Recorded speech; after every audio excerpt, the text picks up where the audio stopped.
Hey guys, and welcome back to the official podcast of Develop Element Unplugged, if I can only speak. Let's see. Okay, so, we're super happy to be back. We were in Europe, and apologies for not having an episode last week, but I was dying with allergies, and we were traveling. So, anyway, we're happy to be back, and in this episode, we're going to be covering a very, very important topic, a very different topic from stuff we've covered before. We have covered a bit of leadership, but today we want to talk about passive and intense leadership. You know, we've noticed that there's a very big difference, and I've given examples of when you're too intense as a leader, you can burn out your staff, and I've always kind of had the narrative of be empathetic, be patient, be understanding, and respect people's individual contexts. And that's something that's very, very important, and that's at the core of Develop Your Element. But we've also seen that sometimes by being too patient, too empathetic, too passive, sometimes we can make people feel excluded or ignored or not in the loop, and that can lead to certain frustration and lead to a lack of productivity. So in today's episode, we wanted to discuss how do you find that balance of being very present, being patient, being empathetic, being understanding as a leader, but not making them feel that you are pushing them too hard or that you're ignoring them or have forgotten about them. And the reality is, as a leader, there's many very strong instincts. Obviously, you want to push productivity. Obviously, you want your staff to be happy, and you can achieve it all. But it requires awareness of how each action can have unforeseen consequences, things that are a little bit hard to imagine, because you might have one intention, and one thing that we've seen a lot is, you know, when you trust someone a lot and empower someone a lot, sometimes those people have a certain personality or a certain context where they maybe want more attention, want more collaboration, want more teamwork. So while you might be proud of the fact that you trust someone and that you've hired the best and you're empowering them, maybe they see it in a different way. So just because you do something with one intention doesn't mean that they're going to receive it with the same way. So that's why it is super important to understand people's individual context, but find that balance. So let's get into it. If you're joining for the first time, Itzel, do you want to give them a very quick rundown of Develop Your Element? Yes. So Develop Your Element is a personal development system and professional development system wherein we talk about different personality types, but not in a traditional way where we give you a test, you fill it out, and we tell you what you are, and that's it. But rather, we will talk about different ways of operating, different instincts that people can have, different ways in which people respond to stimulus, so that you identify yourself like, oh, look, this is what's natural for me. Because sometimes our personalities are influenced by different things. There is what's natural for us, but there's also what's societally acceptable and what our family has encouraged and what our teachers have encouraged. So this is really about finding out what's most natural for you so you can develop and embrace that. And we will then also give different advice and different tools for people based on that, based on what your personality is, based on what your instincts are, based on what your skills are and what maybe your weaknesses are. Yeah, and the reality is we try to take this in so many different directions, and going to this specific topic of today, we want to keep in mind, we want to take into consideration the individual context, the personalities of everyone on your team. Or, I mean, we're talking leadership. Yes, we tend to give entrepreneurship-centric examples, but also as a parent, as a teacher, in any position of influence, you're gonna have moments where you really can either be too intense or too passive, and or too involved or with too little involvement. And so we do want you, if you're not an entrepreneur, think, even though we might give you entrepreneurship examples, think as a parent, think as a teacher, think in any situation of influence that you're in, how you can manage this. Even in a relationship, if you're too passive versus too intense, I mean, people need to feel certain trust, but they also need to feel certain involvement, certain engagement, and this is valuable stuff across all types of relationships and dynamics. But the narrative today is primarily within leadership. Yeah, and we talk about being inclusive a lot in Develop Your Element. And inclusive, yesterday we were giving some relationship classes, Itzel and I, here in Mexico City. And we were talking about, we had two different classes. One is called Finding a partner, and one is improving my relationships. and how often in a relationship we don't include the other person and we decide for them, we answer for them, we think we know them, we assume a lot of things, and we forget to ask and include the other person. The same in any leadership. You want to include the people in your team. You want to include everybody and get to know them, and remember that what happened last week will be very different to this week. Yeah. Yeah, you have to understand that people are dynamic beings. So just because somebody is primarily introverted and generally needs a lot of space doesn't mean they don't ever want to be included in anything. Just because someone is very extroverted and needs to move a lot doesn't mean they can't ever sit down and focus. So you do need to have open lines of communication with people and check in with them. Ask them, hey, are you interested in this? Is this something you think you can do? Is this something you want to do? Yeah, and that's why personality theory, it can be so powerful, but it can also be dangerous. Yeah. It can be powerful because it can create empathy, understanding, patience, respect. It can help, when you build a team that's diverse with different instincts, different ways of doing things, different strengths, different weaknesses. People can complement each other and people can come together. Yeah. But obviously, people only come together if people respect each other's context. And personality theory and personality psychology can help people respect other people and their way of doing things without trying to change them. However, if you end up using it as, as a label or a box and limit them or confine them to one thing, that's dangerous because, that employee, he's introverted, so I'm going to treat him only as an introvert. And yes, there's something to be said with, for example, as a leader, when you're managing your intensity, one thing you have to understand is, yes, introverts, they want more structure, more organization, more predictability. They want certain tranquility. They want certain respect for personal space, all that good stuff. Extroverts, they tend to want more socializing. They want more constant change, ramp-ups and slowdowns. They can thrive in even chaotic environments at times. It depends on the personality. Some extroverts are really focused and results driven. Some of them are a little bit more all over the place. But the reality is, it's good to understand what their base is, but it's not every person, as Itzel says, is a mix of different personalities, different instincts, are dynamic beings. So if you treat them in a very static way, and it's like, this is how I'm going to treat this person, I'm only going to treat them this way, you might make some miscalculations. Yeah. And I've done that many times here at the office. I've done it with you because I know you have a strong introverted instinct, but again, you have a mix of introvert and extrovert. I've done it with other introverts on the team where I just go, okay, you're an introvert. I give you all the space in the world. I trust you. I know you're very good at doing things in a very precise, exact manner, so I'm not going to micromanage you. And I actually have spent more time kind of managing the extroverts and the ambiverts than the introverts. And what has happened is for many of the introverts, all of a sudden they feel excluded. Yeah. They feel that they're not taken into consideration, or that they start filling in a lot of blanks because all of a sudden the communication gets fragmented. Yeah, and you have to understand that introverts, they work best when they have more information.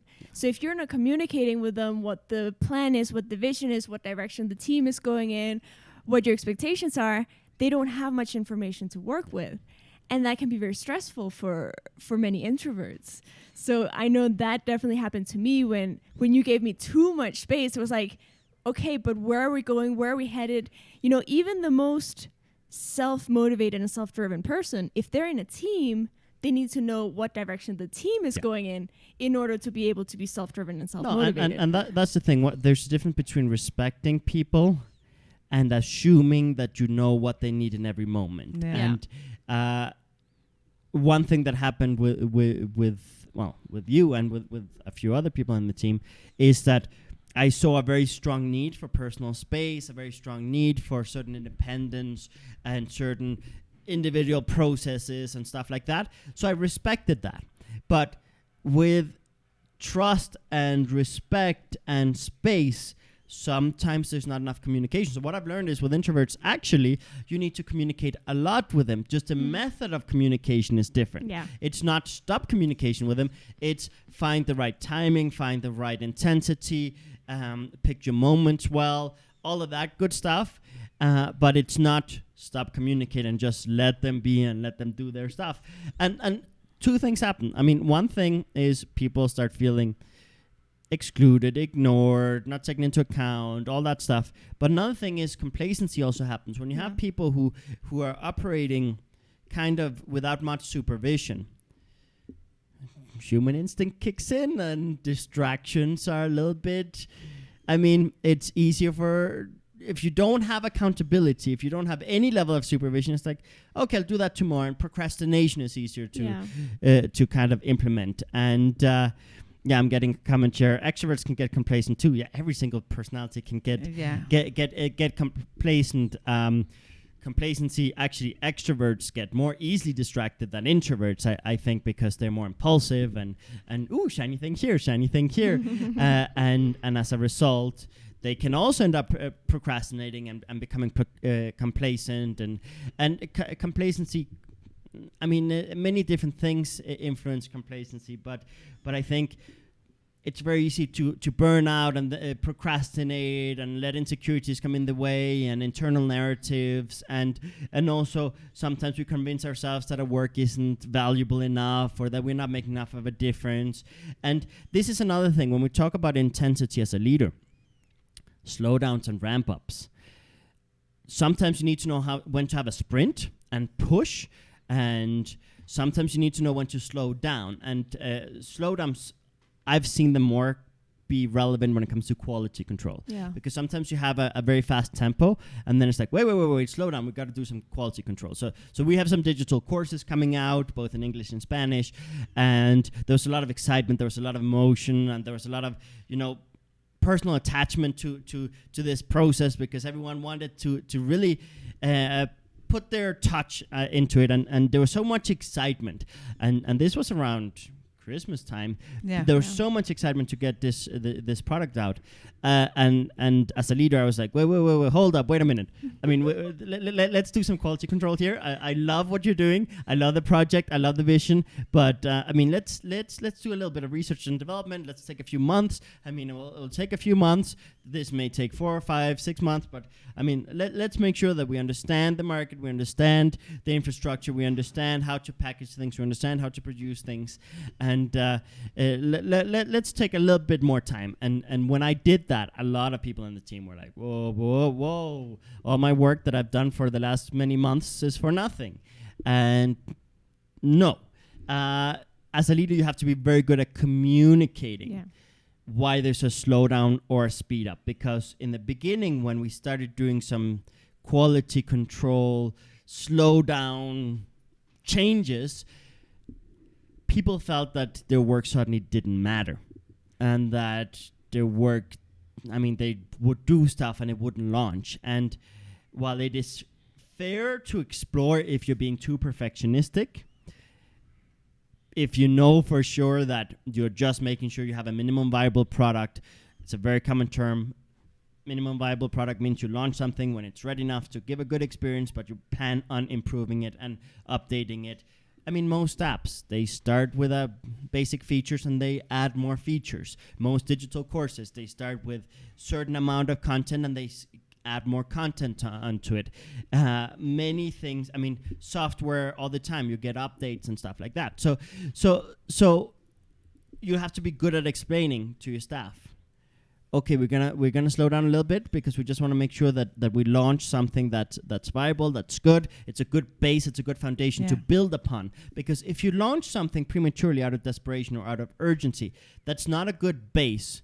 Building upon it will give you a lot of headaches. Mm-hmm. But if you launch something with a good base, even if it's more basic, then it's okay.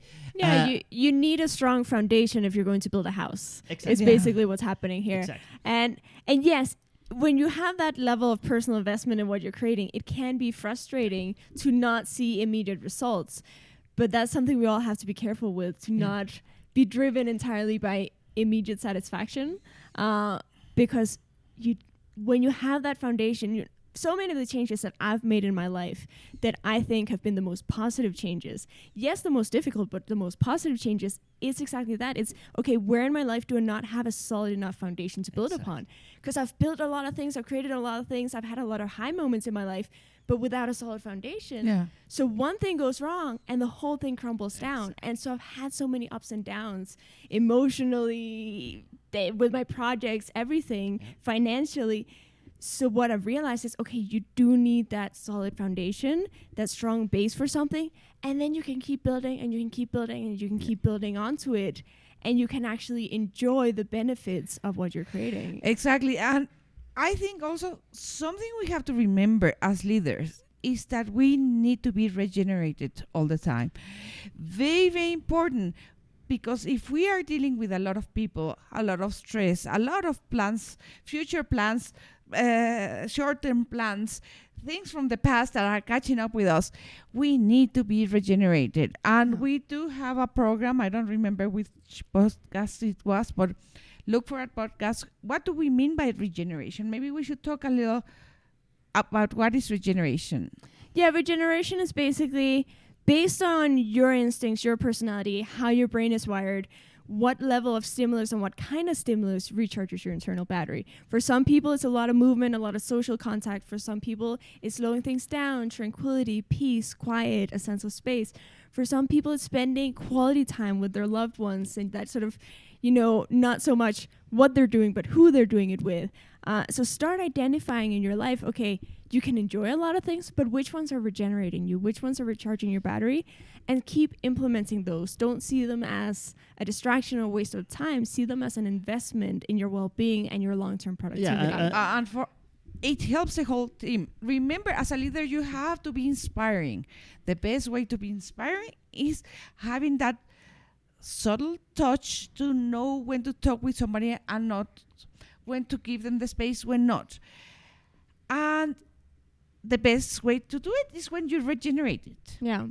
No, we've all had those times where we're so stressed, we're so tired, we're burned out. We don't have it in us, the mental clarity, the emotional clarity, anything. So the tiniest problem seems insurmountable in that moment. Yeah, and when we talk about regenerative spaces, it's a very common topic we talk about in Develop Your Element. It's one of our core tools, one of our core narratives, and it's very important that we understand, one, we have to regenerate ourselves, and we have to regenerate the people around us. And as a leader, we have to regenerate our staff. And one of the things about regeneration, I want to give a little bit of clarity, because there's this idea that, okay, we've talked in previous episodes, we've given examples, we have some other episode about leadership where we talk about, look how in Silicon Valley, all the major companies like Facebook, Apple, all the major Amazon. headquarters, Amazon, exactly, they all do a lot of different things to make sure that their campuses, Google in particular, they have capsules for introverts to disconnect and reduce noise and social stimulus. They have bicycles, they have sport, they have video games, they have sports, they have all kinds of different things. And Amazon, I think, even has a bunch of dogs on campus. So they're always trying to find a way to kind of recharge the staff, make their staff feel well, have that inner peace, that mental clarity, that physical and mental state. That, I mean, there are gyms in the Google campuses and all that sort of stuff. They really try to provide everything that can help someone feel better. I mean, they have therapists, they have free food and all kinds of different stuff. So they really spend a lot of time on this.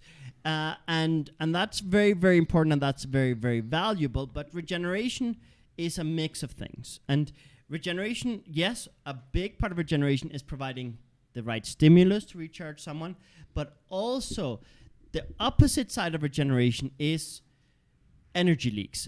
Why are people stressed? Why are people getting fatigued? Why are people burning out? So yes, you can provide all the regeneration in the world, but if you're not tackling the side of what is draining your staff and what's draining you, what's stressing you, where are the breakdowns in communication, where are the breakdowns in processes, what inefficiencies are there that are causing these deteriorations, this kind of suboptimal mental and physical state. If you don't tackle that, then you're going to spend so much money and time on all these distractions that are really just escapes. And there's something we have to talk about is escapism. I mean, if you spend your life trying to numb yourself, if you try to distract yourself, escape to an alternate reality, or really just your whole life revolves around running away from your problems, I mean, it's not great. Or finding quick fixes. A relationship, something that distracts you but doesn't give you that extra energy. It's momentary, and then comes again the slope. Yeah, I mean, if you have a bucket with holes in it, you can try and fill it with water. If you fill it fast enough and with enough water pressure, sure, it'll hold water. But the moment you cut off the stream of water, it's going to drain. And putting on Band-Aids is not going to fix it. It's really, okay, we need maybe some silicone here. We need something a little bit stronger, a little bit more sturdy to patch up these holes. And we have a question here. How do we get a good foundation? That's important. And this goes a bit in line with this discussion, because I'm a big fan of solving many problems with managing people's energy levels and their mental clarity, because I think a lot can be achieved by that. And if you want to lay a good foundation, you have to be proactive and you have to plan ahead. You have to make sure that you take steps, not just to focus on the moment, but focus on the future. So there's a big difference between being proactive and reactive. If you're being reactive, you're responding to every fire. You basically are there putting out all the fires, and you aren't really navigating. You're not looking at how to fireproof the house. Exactly. You're not looking at what materials you're using and how close they are to heat sources. Exactly. That's a brilliant example. So, and being proactive is exactly that. It's making sure to have backups in place, have plans in place to avoid frustrations in the future. Not just solve problems, but solve a problem and then prevent it in the future. Make sure that you don't repeat the same thing many times, because many inefficiencies happen because when a problem arises, there's a quick fix instead of a permanent patch, the permanent solution that solves the problem for it's so common that people end up thinking, how can I fix this right now? And they end up, and this is in your family life, in your business, in your relationship. How many of you are just like reacting to every criticism, every problem, every drama, every fire, but instead of trying to understand why are these happening in the first place, how can I prevent this from happening in the future? What changes can I make so that this isn't a baseline standard? Because so many people I know, their standard of life is just fixing shit. No, I have a client. He has a warehouse.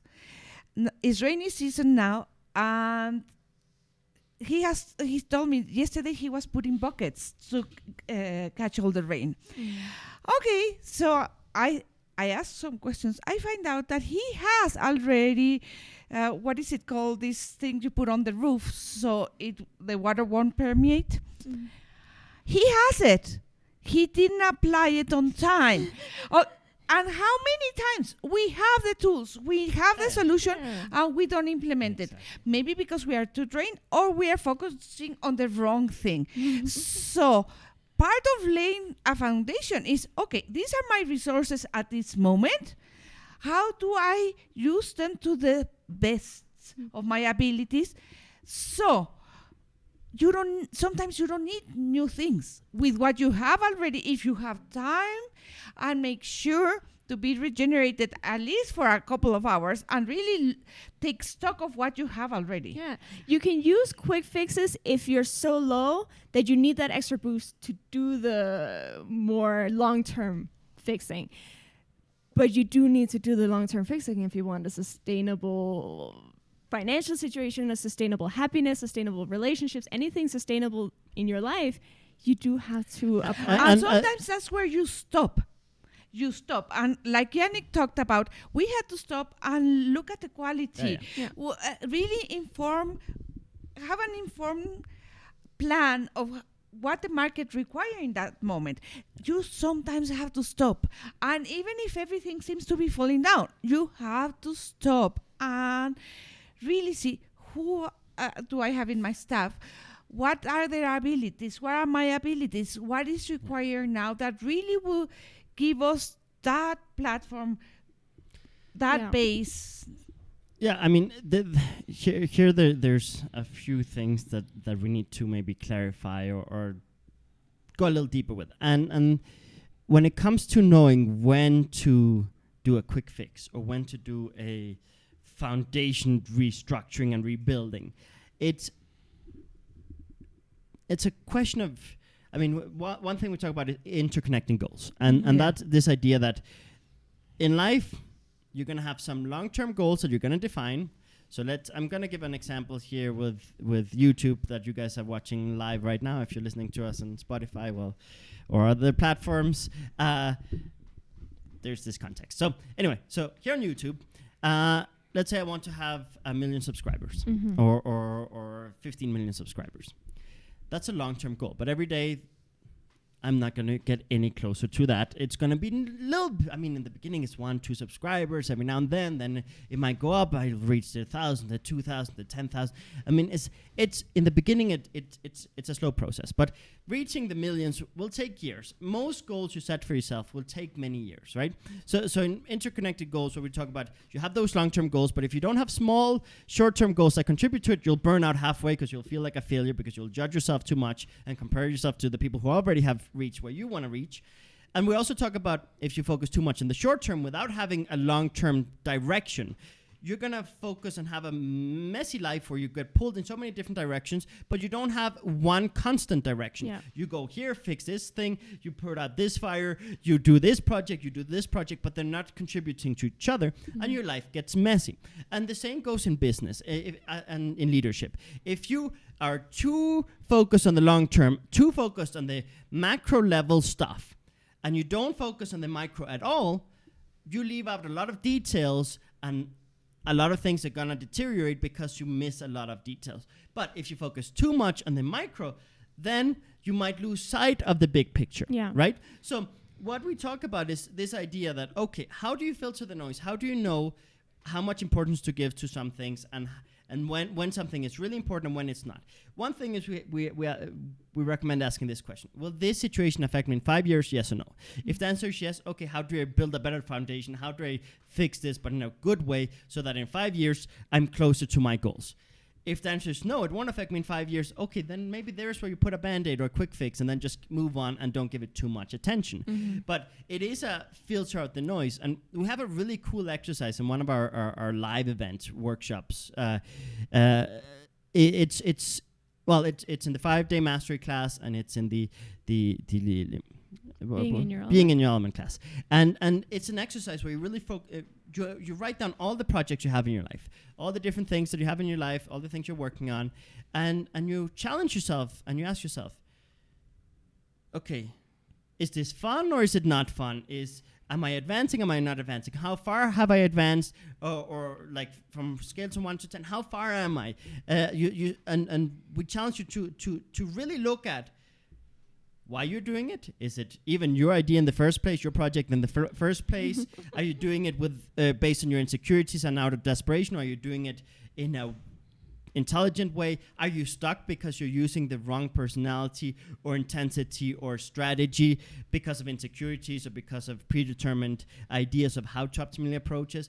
And we focus on getting unstuck in that exercise. But it's a really valuable exercise that you also can apply to your leadership. You can apply it to your business. You can apply it to many things. And it can help you filter out the noise and realize, ooh, I'm giving way too much importance to this silly thing. That's a distraction. It's not even my project. It's like this. Let me get that out of the way. Oh, this is very important, but I've been neglecting it. Ooh, let me give it a bit more importance.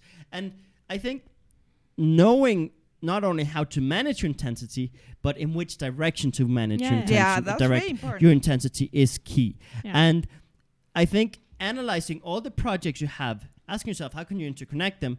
And asking yourself, okay, how do I make sure that all of this brings us in a certain direction? And as a leader, that's key, because if people don't see that there's a direction, a general direction, and you have to have two directions. You're going to have a general direction for the team as a whole, and you're going to have directions for each individual. Yep. Each individual needs to feel like they have a purpose and a direction. Yep. And if you give them that purpose and direction, they will be able to deal with higher intensity than if you don't. Yeah. Absolutely. No, and you know, it's so much easier as a worker if you know what direction you're going in. Because if you don't know what direction you're going in, you need really detailed instructions to make sure you're doing things right. You're going to be nervous. Am I doing it right? Am I doing it wrong? Is this what my boss or my manager is looking for or not? And you're going to be so much more stressed than if you know, okay, this is the direction we're going in. These are the goals we have. These are the things we want to achieve. Then I can take a certain initiative to go in that direction. Exactly. Yeah, and depending on the team, sometimes you can ask them also what else they can see that you're missing. It can be in the family, it can be in any team. Sometimes they might have insights that you are not taking into consideration or even knowing, because you don't have that open dialogue. Yeah, I mean, when you feel stuck as a leader, it's okay to lean on your team and ask, okay, hey, look, we have this situation. What are you guys seeing? What are you guys thinking? Even if you're not convinced that something's going to work, give me your ideas. Share with me your insights, your thoughts, because together we might figure this out. And I think there's a tendency sometimes as a leader to take on a lot of responsibility, want to be the one that has the answers and the solutions and the direction and everything. And you don't want to show that what you think is weakness to your team, but really what you're showing is trust and collaboration. And trust, exactly. You have to find a way to communicate where you don't look weak, but you are asking them for their input. I remember once we were moving to Canada from Denmark, and Itzel and I like to paint, and we had seen a house next to the ocean with a big tower. The house inside had glass partitions, so you could see the ocean from every angle of the house. It was a wonderful design. And we had decided that's the house we need. And there was a house we didn't like, and we actually threw out the paper with information. And Yannick found it, and he said, Mom, this is one of the best neighborhoods in Canada. It's close to this and this and that. Remember, in Canada, it snows a lot. So we might be isolated. We need... The house in the ocean was very far away, so to get to work, it would have been more difficult. This was to work, to supermarkets, to anything. And so he was able to see that, okay, maybe the house itself structurally isn't the most beautiful one that there is, but there's easy access to a lot of really important resources that we're going to need while we're in Canada. And it was in front of a beautiful lake, a swimming lake. So it had a lot of the other house, but it had a lot of advantages that we were not taking into consideration. Yeah. We were going with our hearts, it was really the ideal house in our imagination, but it was not practical. And I don't know how old you were. You were 16. And the 16-year-old boy could see things that neither my ex or I were looking, because we hadn't thought about those things. Yeah. And it was like, wake up call. And I remember Itzel and I looked at each other and we were like, okay, he's making a lot. When we were driving into the neighborhood to see the house, we hadn't even seen the house Yannick wanted. The one that Yannick wanted. We were just in the neighborhood, and immediately I was like, this is such a beautiful neighborhood. Yeah. This is such a beautiful neighborhood. It's such a great place to live. It's those kinds of situations where if you're able to look at what the long-term goal is, in this case, it was we want to have a nice life in Canada, not just a beautiful house that we're inspired to paint in, but like a day-to-day life that's enjoyable. And a 16-year-old could see something that nobody else could see, and could present it in a way that immediately we said, okay, we put it back in the list. Yeah. And he was right. I won't say that Yannick is often right. It was a great house. It was a great house. It was great. And Steve, we would not have met Steve, and he would not be part of the family and the team if we hadn't gone to that house. Yeah. So that it's a house that keeps on giving, even if we don't own it anymore. And that's what you want to do. Sometimes you will want to listen to other people's opinion, other people's points of view, and your team, if it has been informed, would have insights too, even if you don't think that they can. I think that's a very, very important point, because when you're trying to determine whether to do passive or intense leadership, you have to take into account what's really required in this moment. And your team has a lot of insight. They have a lot of insight as to what's the ideal situation, how can we fix it. I'll give you an example. Sometimes when I'm out of the office for extended periods of time, sometimes productivity can go down if I don't do a good enough job at communicating the expectations, the deadlines, making sure that they have all the tools and resources ready for me to be able to disconnect a bit, right? So sometimes I've had to come back from a trip and had to kind of speed up productivity. And the first thing I usually do, instead of going into emotions and being like, why wasn't this done? Why wasn't this? Well, and like getting all frustrated and emotional, the first thing I do is, okay, so we got to speed up productivity. What do you guys think? How can we speed up productivity? And I like, for example, this time that I came back from Denmark, the first thing I did was like, okay, so we got to speed up productivity. We have a great responsibility. We have all these great things, and we're not achieving enough. But let's not focus on that. Let's focus on the steps forward. Okay, so what suggestions do you have? What recommendations do you have? And so I started getting feedback, and people started opening up. When they don't feel attacked, they're going to tell you how to improve things. If you are too intense, not only will you burn them out, but you'll also make them defensive. So if I had come in and been like, so this is junk, you're done, you're fired, blah, blah, blah. If I'd gone to like, why didn't you do what you said you were going to do, and blah, blah, blah. I mean, that would have just they would have gotten defensive, and they wouldn't have shared valuable stuff. Now in the last few days, ever since we've come back from Denmark, we've been filming. I mean, in the last 2 days, I've filmed 17 videos in 2 different languages for 3 different YouTube channels and 2 different Instagram channels or something like that. Like really a lot of different content, different languages, different topics, entrepreneurship stuff, personal development stuff. We've gotten a lot done. We've updated I don't know how many manuals for workshops and classes.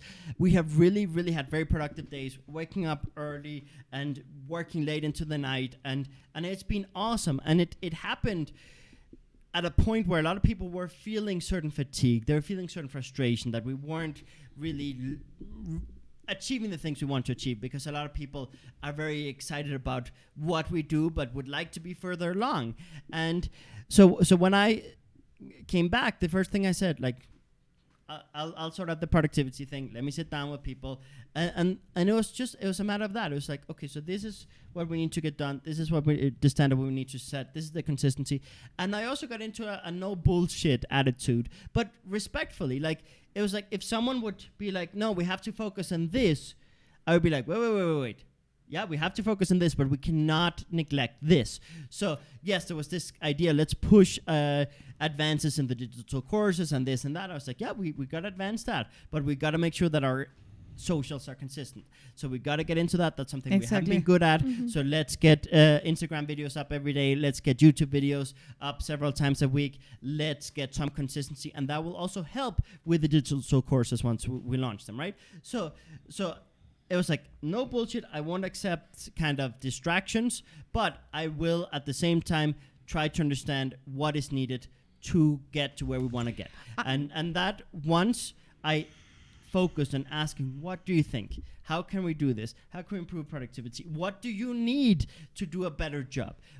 Then I learned many little things. There are many suboptimal things. There was a hard drive that needed to be cleaned up and they needed my help. There was many small little things that actually affected productivity a lot, but it was just small little things that spending 5 minutes fixing this, educating someone on this, finding a solution for this, changing this, small little tweaks suddenly got people unlocked. Yeah. And when they could provide me and share with me without guilt or without being defensive, I need help with this. This is not working. This needs to be optimized. If we do this, then we can. And as a team, we came together and made a plan.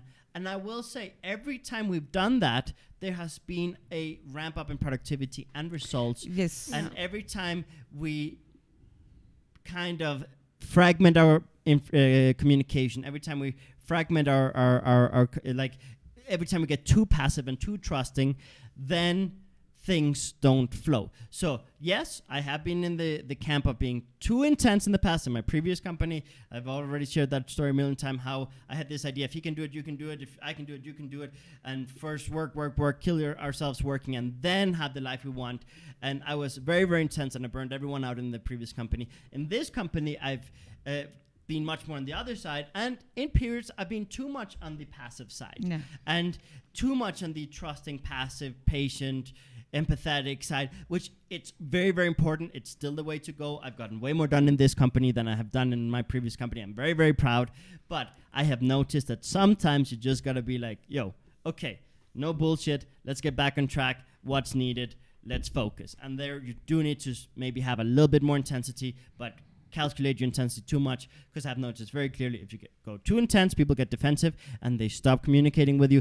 If you go too passive, they get complacent, or they feel excluded, they feel neglected. And usually the best baseline is the middle point, but with any project, it's not a static project. There are many variables, there are many surprises. So you got to be agile, you got to have the speed ups, and you got to have the sprint. Sometimes people are right about to burn out, and you got to push, because you're right before the finish line. And I've had that multiple times where people will be like, no, you should rest, you should regenerate, or you should do this. And it's like, yes, I appreciate that you're giving me the opportunity to rest, because often it's my team that has to tell me to rest and regenerate. And sometimes it's like, yes, okay, you're right, I have to disconnect because I'm not being productive. But sometimes it's, no, we have to double down now. We have to push, we have to sprint. This is a marathon. We're in the last 100 meters. Let's go, go, go. And I remember very clearly about a month ago, there was a day everyone was tired, everyone was fatigued, everyone just wanted to disconnect. And I saw an opportunity to do a sprint, and I went for it. I was like, okay, yes, we're all tired. How can I swiftly regenerate you? And then I was like, okay, Itzel, what if I make you a pasta? She loves my pastas. It's very, very good. He's an excellent cook. It's a very easy way to motivate her. Itzel, you want pasta? I'll make you pasta. Nata, what do you need? Okay, so you need this? Okay, let me do that for you. And there was some very silly things, very fast things. Okay, did a few things, got everyone revitalized, and then boom, we worked straight into the night, and we launched a bunch of things. That's when we launched my personal website, my personal YouTube channel. We really got a lot of cool stuff out at that point. And it was because in that moment I was like, no, we're not going to slow down. We're going to ramp up. But you cannot sustain a full-blown, all the time, overly intense. And sometimes my personality causes that, because one side of my personality, my fiery personality, can end up tempted. and you got to be careful with that. So be very clear with, okay, we're doing a sprint right now. This is not the like constant new base. Yeah, and that's going back to our earlier topic of communication. If you're clear about it, it's going to because when you're that tired, if you're being pushed and you don't know why, you shut down. Yeah. You shut down. Or you blow up. But if it's very clear that, look, okay, it's right now, it's a sprint, this is short term, give me that extra little push, and then we can go slower, then we can go softer, then we all have more time to regenerate and feel better, then it's so much easier to do that push. Exactly. And you understand why you're doing that push. Exactly. Anytime you do a speed up or slow down, you have to explain why. Yeah. That is one of the biggest mistakes I've made as a leader, is suddenly go super intense and it's like, whoa, what's happening? And suddenly slow down and be too passive, and then people are like, where'd he go? Where did he go? And not explaining why. And every time I've explained why, we're slowing down right now for quality control, we're speeding up now for sprint because we're right before the finish line and we can do this, guys. Whenever I've explained, it has worked very, very, very well. I think some of the best achievements we've had, some of the best moments, some of the best productivity has been when we had a speed up or slow down, but with context being given. Yeah. So we talk about context, and we talk a lot about people's individual context a lot, where it's the influencers, the conditions, the settings, the things that their past, their traumas, all the things that have influenced someone to develop a certain action, thought, idea, or situation, right? We often Or talk certain about triggers where they have exactly. Yeah. knowing why they have certain triggers, triggers or or what certain are their buttons. triggers. That's valuable context. That's valuable information to know about people. Mm-hmm. But sometimes you got to talk about the context of a situation, Yeah. of an event. And context is all of these influences, all these factors that, yes, can influence an individual, but also can influence a group dynamic, right? So what is the context? What is the situation right now? What are the factors? What are the variables in this specific event that are causing a speed up or slowdown? If people don't understand what the context is, people are going to be like, what the hell happened? Yeah. But if you take time to explain, okay, so this is, let me preface this is what happened to build up to this is what we've been working towards, this is where we're going, these are the challenges we're having right now, this is the ideas we have, these are the solutions we have in mind. When you provide that clarity, people don't make assumptions. And I think the most valuable reason to focus a lot on context is people don't fill in blanks with their insecurities, their past traumas, their past negative experiences. Because if you give them the opportunity to fill in the blanks, it's very likely that they're going to fill it in the blanks with something that's not even relevant to the current context, the current situation. And not only is it not relevant, it's probably much more negative and pessimistic because they have been let down in the past. So if you can identify what context people need, what information they need to be able to adapt and be with you in those moments, that is key. That I think is key. Yeah, a good communicator can do a lot. Yeah. So that I think is something, once again, going back to if you're regenerated, you will communicate better. You will have better insight. So go back, see what you need. The day before, you have to give the big speech. Or in the days preparing for that, start regenerating so you really have the mental clarity and the ability and the quickness to be able to communicate effectively. Yeah. No, it really makes such a big difference. And I think it's something that, it's so easy to forget in leadership. Also as parents, also as teachers, it's so easy to act in the moment. Like, don't touch this, don't do this, do this. And like, you're not giving any context. You're not giving any guidance of why don't touch this, why right now you have to speed up, why it's important to finish this or not do this. I see often mothers rushing and pulling the child, and the child has no clue what is going on, you know. Yeah, and if you just sort of let them know, like, hey, look, this is what's going on, this is where we're going, this is important for this reason, it's much easier for the child to feel like they have a sense of control and ownership over the situation and more of a willingness to cooperate than if you're just telling them what to do and what not to do all the time. Then it's like, I don't have a voice, I don't have a choice, I'm just being pushed around.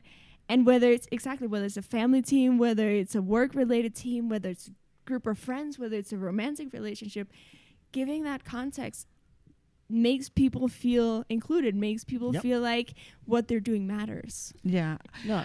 And that's so relevant and so easy to forget. Yeah. So easy to forget. Sometimes we just assume things. We assume they know. We assume they understand what we are saying. I wish people were mind readers. It's as simple as that. And many of us do expect people to be mind readers. I sometimes do. In relationships, it often goes wrong because we assume that the other person should know how we are feeling. We have given them hints or something, and we expect. Yeah, we're dropping the vaguest hints about what's going on and expecting the other person to understand, but we're not communicating. It happens all the time, and that I think I've communicated something clearly, and then very clearly people don't know what's going on. And it not only with me. Yesterday we actually we edited a bunch of videos. We have a server. We had a process to put them in the server. There had been a change on how you manage the server a little bit, and all of a sudden it was like, wait, a process wasn't done right, and here there's an opportunity for a mess up, and what's going on? And it's like, okay, yes, there was an update to the way that things get done. It was communicated to me by Steve, our tech guy. And then it was like, I had to, maybe I should have taken the time to pass on the message to everyone, as CEO, and also someone who actually is fluent in both languages that we work with here in the office. I mean, Steve actually has learned a lot of Spanish, and it's very exciting. But there was maybe a bit of responsibility on my part to tell the editors, okay, now when you finish a project, make sure to move this folder over here. And he was ready to do a backup of the server, and I was like, wait a minute, here there's some duplicate stuff, there's something that happens while the new process, and I had to be like, yeah, so remember that thing you just changed? That hasn't been communicated to the team yet. And he was like, well, you helped him move that on the server. Yes. You didn't think of telling him in that moment that he should do that? I didn't think of it. So yeah, sometimes those sort of things. And that's a big part of what happens sometimes in communication in teams. It's you inform one person and you assume that everyone else is going to find out. And I know it used to be like that for me in the family. Like I would tell mom things and then mom would make sure everyone else knew what was going on in my life. And for a long time it was true. But then our family started changing. People started moving into different places, living in different places, having different time, different continents. And then I would tell mom stuff, and then suddenly I realized my brother and my dad have absolutely no idea what's going on in my life. Maybe I should update them sometimes. And the same in a team. You tell one or two people what's going on. You think, okay, I've passed on the message. And then somebody gets really confused, maybe stressed and upset and frustrated, because they have no idea what's going on and you forgot to loop them in and stuff. Or you heard it, but in the wrong moment because your mind was somewhere else and you think you understood it. But and then in the moment. What was it? No, that's another thing. When you're communicating with somebody, make sure you do have their attention and it's the right moment. Because if they're stressed out right now about, the thing not working and the thing not arriving and whatnot, that's not the time to be like, hey, made your update. Yeah. No, I just got one of my team members sent me some accounts in a very weird way, his way. He thinks I understand what is going on, and I had to start the podcast. And I'm not sure if I owe him money, he owes me money, somebody owes me money. What's going on? I really don't understand. And I didn't have the time to look at it. From here, we have another podcast. I have to do something else. Tomorrow, I have teaching, etc., etc. If I don't remember that this account, he will think he has passed it, and I have no clue. And 2-3 months later, he will say, "Oh, you owe me. Why owe you?" Because things happen like that sometimes. Yeah. So also be aware of that. Give people chance to maybe have to explain it 1, 2, 3 different ways in different moments. And I think there are a couple of things that come to mind. So return to the topic of passive versus intense leadership. Manage your intensity not only based on the personality of people, that's one thing. Yes, respect introverts, give them a bit of space, structure, organization, make sure things make sense, are logical. Extroverts, give them more freedom, more flexibility, provide them with more social stimulus. That's all good. My brain just went into mush. But also the moment. Sorry? I don't know what you were going to say, but what comes up for me is also the moment. It's not just the personality, but the situation. Thank you. Having this is sometimes distracting, but it's valuable because I can keep up with what's going on. So, yes, one thing is understanding people's individual context in terms of their personality. But when it comes to context, understanding people's context, it's more than just their personality. So we talk a lot about personality theory and personality psychology. We talk about the 6 different elements of develop your element, those instincts, those ways of being. We talk about that a lot. But yes, we've also talked about there's a big mistake that we sometimes make of like, oh, now we understand their personality, so we know exactly how to handle them. But no, context is more than that. It is a mix of their past experiences, their goals, their challenges, their insecurities, their current dramas, their current relationship situation, what's going on in the home. Like, all these things are relevant. Yeah. And if you come too intense in a moment that someone is feeling down or is distracted with something else, they're either gonna shut down or they're just gonna be overwhelmed and they're not gonna process the information you give them. Yeah. And I've had that. I can say that both as a leader, I have miscalculated my intensity. I have miscalculated my timing many times. But also, as a leader, people have miscalculated their timing with me many times where they come and they want me to be informed about something, and maybe there are 3 people talking to me at the same time. It happens That often. happens almost every single day. So I probably have Steve talking about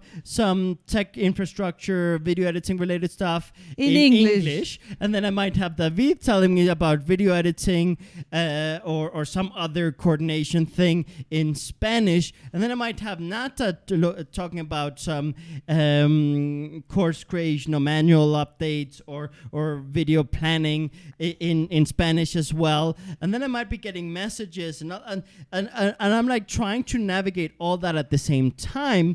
And it is very likely that I won't save everything into my memory that happens in that moment, because humans, like it or not, are not good multitaskers. There are all these ideas that women are better. Is it women that are better? Supposedly better multitaskers than men. And I mean, I am all for not just doing one thing. I understand extroverts. They regenerate sometimes by having TV and having some stimulus and having some More environment. things going on at the same time. And I understand that for some people, it is much easier to have multiple things going on at the same time.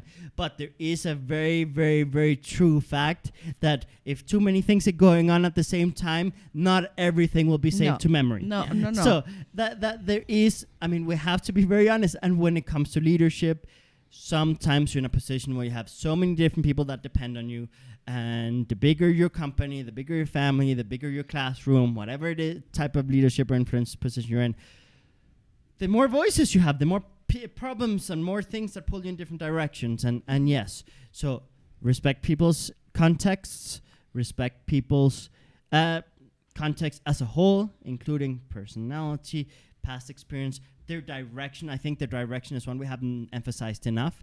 Understand what motivates people. Because yes, one thing is money, but I mean, most people, they really have a vision of where do they want to be in 5 years? What do they want to be in 10 years? And is this project helping them get there? Yeah. If they don't feel that this project will take them to the life they want, they're not going to be so productive. So understand. Or invested. Yeah, exactly. So understand their context in terms of not only where they're coming from, in terms of where do you need to be extra patient. That's another thing. As a leader, you have to be less emotional. You need to know when to be emotional and when not to be emotional, in the sense that there are moments that, yes, you have to be emotionally there and supportive and make it personable and make it clear that you're there for them, personally invested, not just seeing them as one more person in a business, but be like, you're a friend. I care about your happiness. But there's also the other fact that if you get too emotionally reactive and you're going to make bad decisions. Or if you take things personal. But it's a little bit about that I'm going towards. I think the distinction here is between being emotionally active and emotionally reactive. Yeah. Emotionally active is being present, being vulnerable, listening to people, caring about people, making it personal in a positive way that motivates people. And emotionally reactive is everything stressing you out and everything feeling like a personal attack, or everything, being much more stressful. I couldn't have said it better myself. No, but that's why we have it said here. That's what I'm here for. She's good with words. I'm the word person. She's the word person. But yeah, no. Except when she goes mute. Yeah, I've had some. It's funny. It's funny, and I actually do want to talk about this a little bit. I've had a lot of troubles growing up with communication, selective mutism, and things like that, and I had a lot of insecurities around that. But it has also turned out that in many areas of my life, I've been able to use words very effectively. I am a writer. I'm one of the main writers on our team. Yeah. I'm now a public speaker. So sometimes we have insecurities based on certain situations where we're not allowing ourselves to see the skills that we also have maybe in the same area. And I think both as a leader within yourself and in how you manage your team, don't take insecurities at just face value as like, oh, that's the ultimate truth of the situation. Yes, there's a basis for those insecurities. Yes, there's a history behind those insecurities, but also be willing to explore, okay, but are there any hidden gems here in that area? Well, I'm dyslexic. Mhm. And I have nearly a PhD in literature. Yeah. And I'm one of the writers, but I'm aware of my weaknesses, and I have ways of overcoming most of them. Yeah. So, exactly, being aware of that, I think that we should even make a program about that, because how often we give up and we declare that's impossible for us, and we Yeah. don't find. Another thing that you and we were so bad in gymnastics and in Exercise of any kind. and we didn't give up. We found ways where we could move our bodies in ways that were exciting and challenging and nurturing for our bodies. Yeah, no, now I love working out, but I know that I have to work with my body, and I know that my body works a little bit different than most bodies. So yes, I have to make certain adaptations. Yes, I have to go at a different pace. There's more speeding up and slowing down according to how my body's doing, how my health is doing. But it's been really enriching, allowing myself that opportunity of exploring it anyway. Yeah. And again, as a leader, you can lead your team or each individual to explore certain things. And I just want to, not to interrupt, but before I lose this thought, because I was starting a thought, and then she provided the right words, and then, yes, let's celebrate the words and the context. But Hashtag celebrate the words. celebrate the words. But it's like I've been forgetting and losing it, and it's like fainting. Okay, let me grab that idea back. Let me pull it back. Let me put it back, and then you start saying something. No, it's going too far away. So I have to interrupt. Sorry. That's okay. It's okay. Because it's really, I mean, it's so faint. It's like, let me see if I can grab onto it. Okay, so the okay, so what word were you telling me? We were talking about. It's going away. Help me out here. I remember talking about emotional. Yes. So we were talking about emotions in business as a leader. So we were talking about passive and intense leadership. That's the topic of today. And So active and proactive. Well, And that's reactive. going to be a whole other episode, but it is something that's relevant in the narrative of today. So yes, going back to emotions as a leader, I was getting to the fact that you shouldn't be overly emotionally, and you added the word reactive. Thank you. One thing that happens when we're talking about managing when to be intense and when to be a bit more passive, when to be patient and empathetic and understanding, and when to be pushing.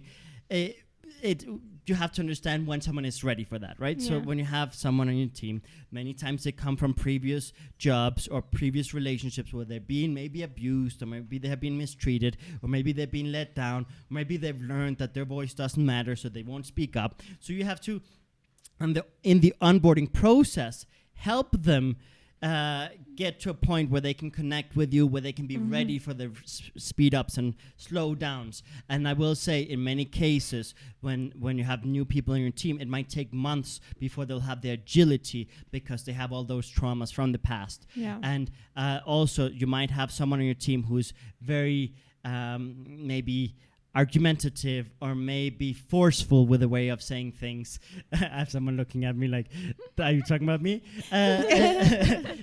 Or because maybe at their previous job, they weren't taken as seriously, and they had to be very intense for someone to listen to them. Yeah. Maybe, and if you get defensive and reactive and then you get more intense, I mean, that just destroys everything. So in that moment, you might have to take a step back and breathe and like, okay, how can we fix this situation, this underlying issue, to build a better foundation so that in the future we can be more agile together. And I have noticed that when people don't understand each other's context on a team, when someone is either too intense or too passive, conclusions are made. That person doesn't care, or that person is too arrogant, or that person is so rude, or that person is this. And they take it to an emotional reaction of like, I don't like this. This is not okay.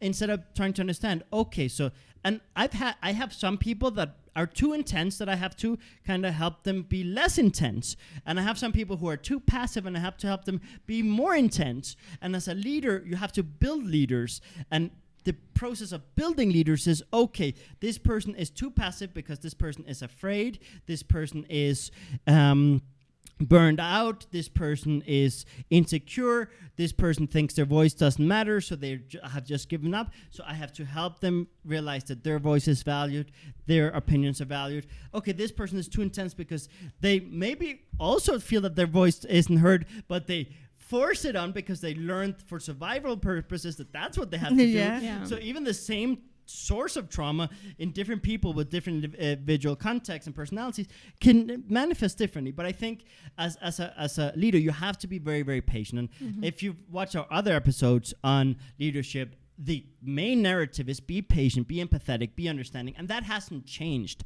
However, in this episode, we're providing more nuances, and we're providing the understanding that, yes, just because you're empathetic and patient, Steve, behind the scenes there, that lens won't work without an adapter, and the adapter is with the Canon lens. Steve is changing camera lenses and stuff. So anyway, so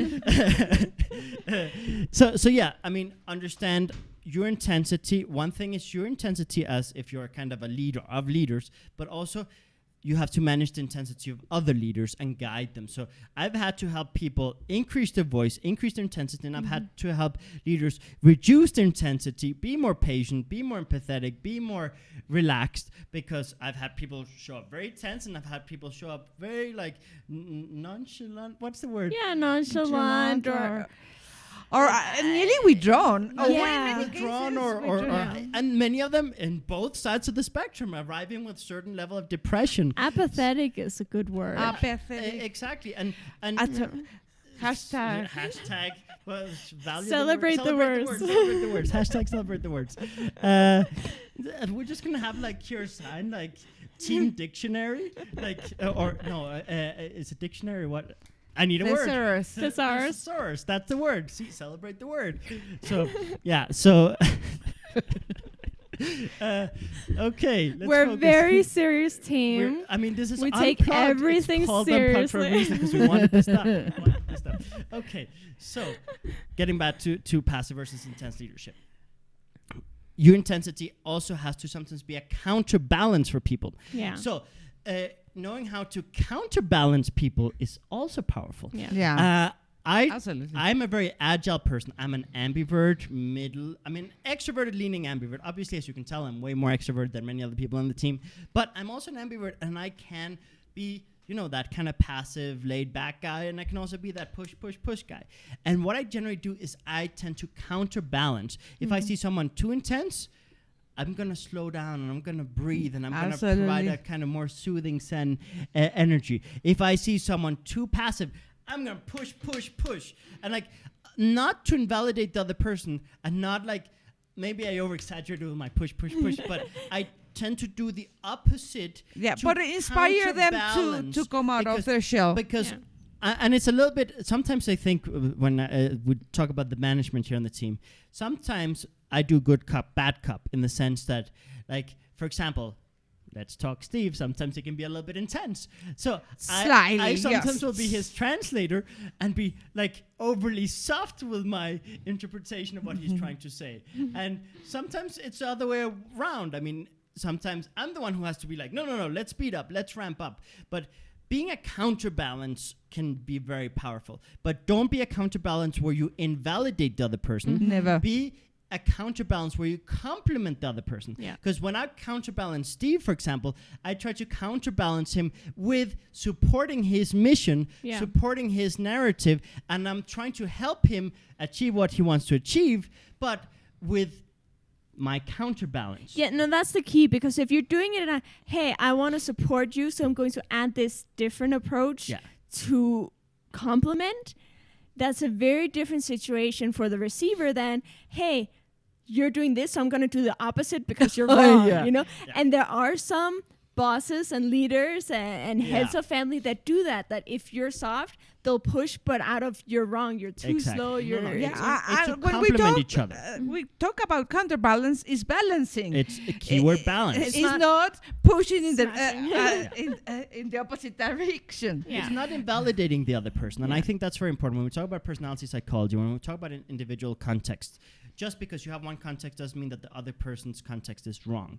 So That's it's not so about important. it's not about invalidating people. It's just simply understanding, okay, he has this context. Maybe there's a blind spot here that I can help provide some value. Okay, maybe he's being too passive because he's not trusting himself enough. Maybe I'll be the person who rallies the team behind this idea. Or maybe he's being too intense and isn't getting his message across, but the message is super valuable. So maybe I will translate it and deliver the message in a way that people can receive. And so that's something really, really powerful when you managing intensities, knowing when to be passive, when to be intense. Yes, have a middle of the road as standard, but also know when to counterbalance. And yes, know when to also set a new standard where it's like, okay, now we have a sprint and now we have a slowdown for quality control. But there are many variables and it's not static. It's not static. It's not, this is the rhythm. And yes, I will say, just to finish the thought, you do want to find some consistency, some standard, some baseline, but have the agility to react to the situation that come up, but not be reactive in the extreme sense that you only react. Be proactive in the sense that you have plans, you have solutions that prevent problems in the future, so that you're just agile based on the situations that arise. Like, there's this great opportunity. Let's capitalize on it. Let's be ready to move. Move. Let's move out. Let's do it. Not like, there's this opportunity. No, but I have this routine, this structure, so I can't do it, right? So don't have too rigid routines and standards that don't let you be agile when that great opportunity arises. Because one of the things I love about this team is our agility in terms of when an opportunity arises, we move fast. But I will also say the standard has been a little bit hard to set because obviously there's so many moving pieces, but I think every day we're getting better. And I think that is something that once we find that balance between having a certain baseline but having the agility, that's what I'm aiming for, at least. What I want to say is maybe passing the message. We were talking about finding the right moment. Is not the right the amount of volume in your voice, is not the intensity you use in passing the message. It does contribute. It contributes, but you need to know when to do it, because you can have the intensity, but that doesn't equates with raising the volume sometimes.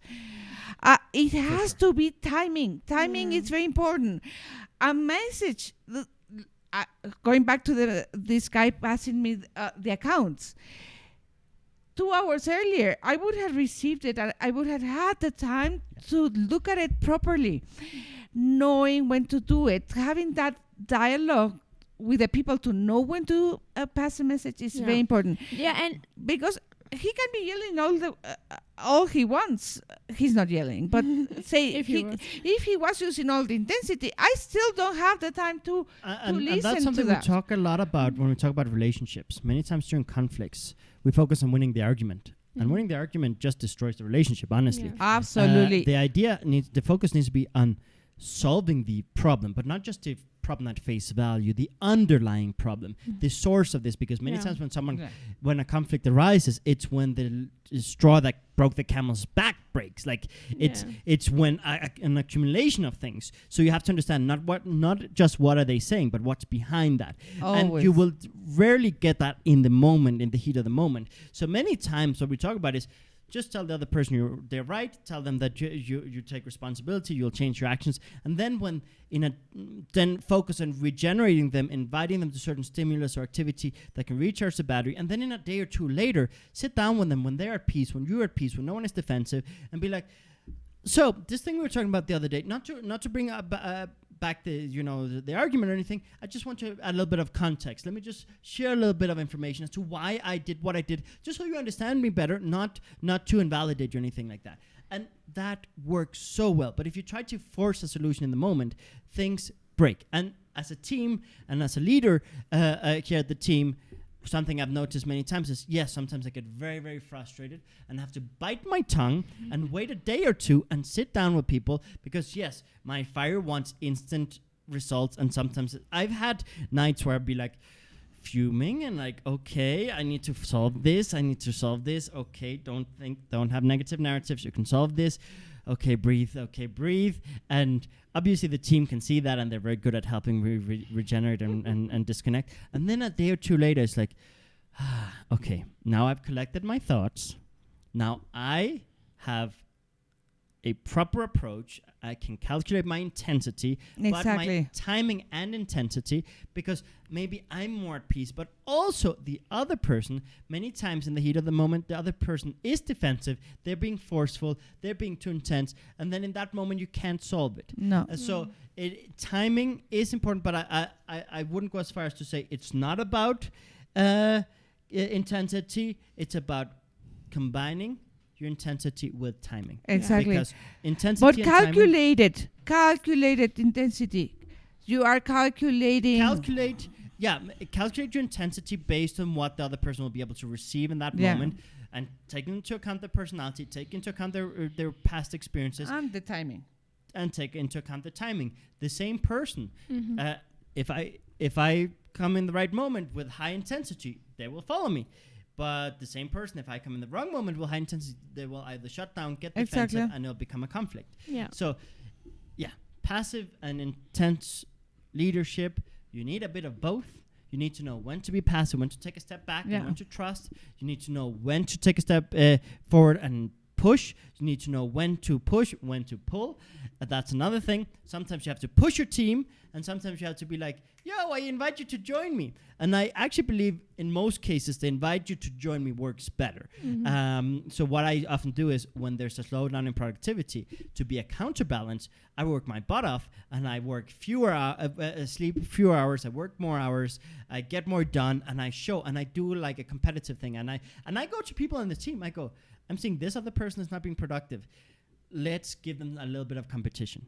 And actual video editing, I wasn't seeing enough videos being done. So I've been working along with Steve to get him ready to, he's been learning a shit ton of stuff lately. Yeah. And now you guys are going to see a lot more content in English, because we finally have someone who can edit very fast.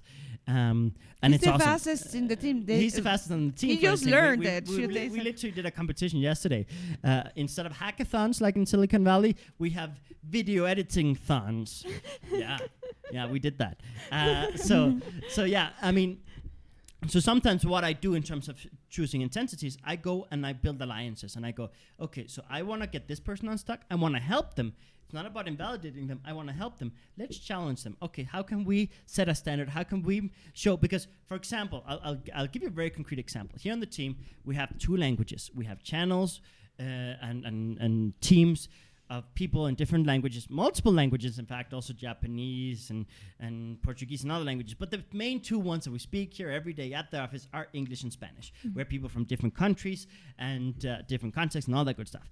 And what I've noticed is sometimes one language gets more attention than the other, and has more productivity than the other. And the reality is, we have people with different skill sets who speak different languages. And for a long time, it was easier to produce Spanish content because our main editor only speaks Spanish. And when he was editing videos in English, it took him a long time. So what happened is, maybe the Spanish-speaking team felt it was unfair that in the English-speaking team, not as much was being done. So it's like, okay, instead of like trying to talk about fairness, let's balance things out. Let's give the counterbalance. You want a counterbalance on the English side? Okay, let's ramp up productivity on the English side. So we launched my personal website in English, my personal YouTube channel in English. We started producing a lot of videos for Instagram in English. And now we have everything that was filmed in English on the server had been basically been edited so a day or 2 ago. And then all of a sudden it's like, okay, our English editors have finished all the English stuff. I got to record a bunch more stuff in English. Well, there's still a backlog in Spanish. So yesterday, Spanish editing suddenly ramped up a lot. And I don't know if like 4, 5, 6 videos got edited in Spanish, because all of a sudden there was a counterbalance. There was competition, but a healthy competition. Not an I invalidate you. And we literally were like, okay, what language, like which editor, which main editor, the English editor or the Spanish editor, who's going to get the video done faster? So we had a competition where it's like, okay, the person who edits this 1-minute video faster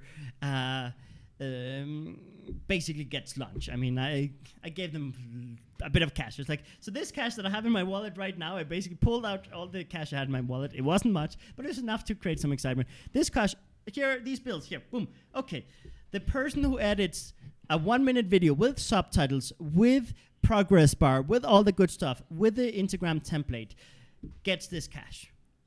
Oh, it was fun. It was fun. It was fun. And the whole mood changed from we have an obligation and a responsibility to improve productivity to, who's going to do it? And there was trash talking. Steve would be like, I'm doing this. You're not going to beat me. And it was so much fun. It was...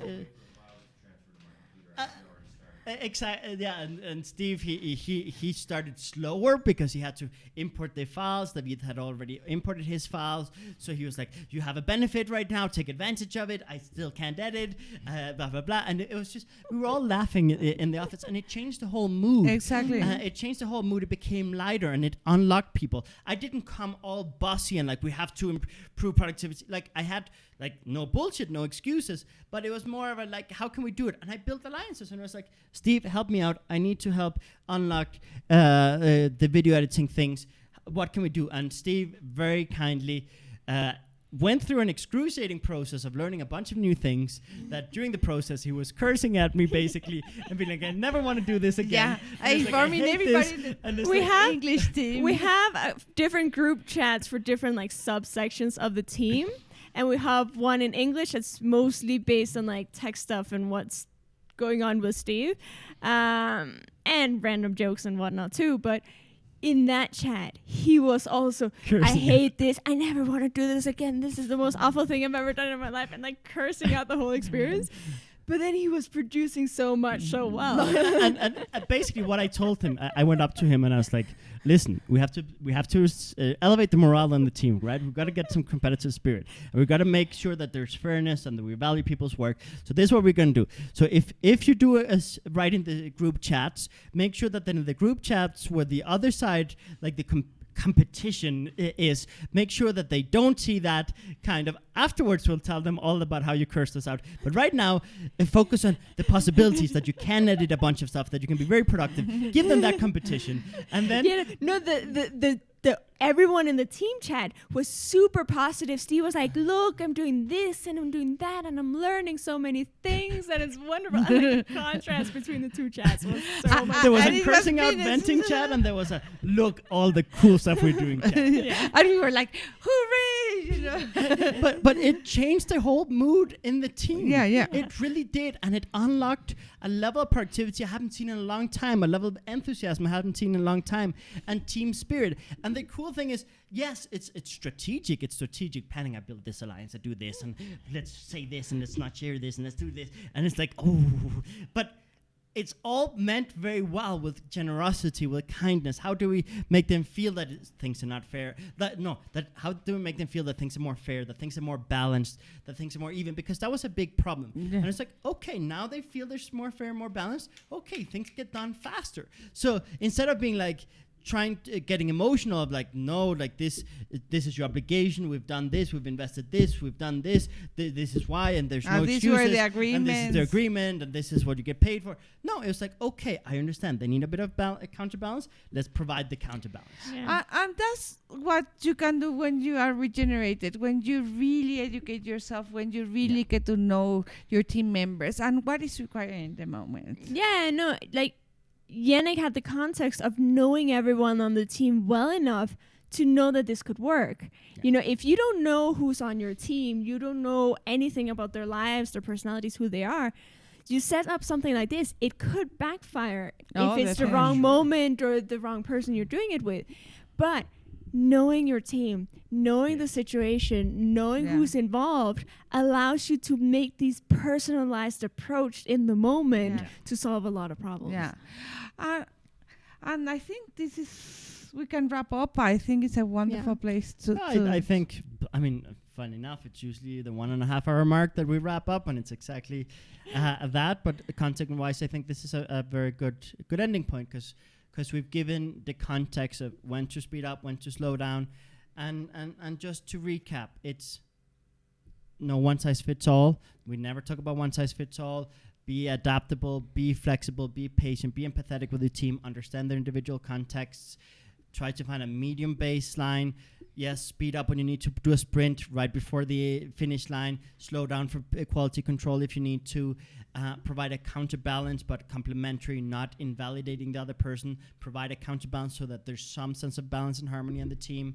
And work together in unison. Ask your team when something isn't flowing.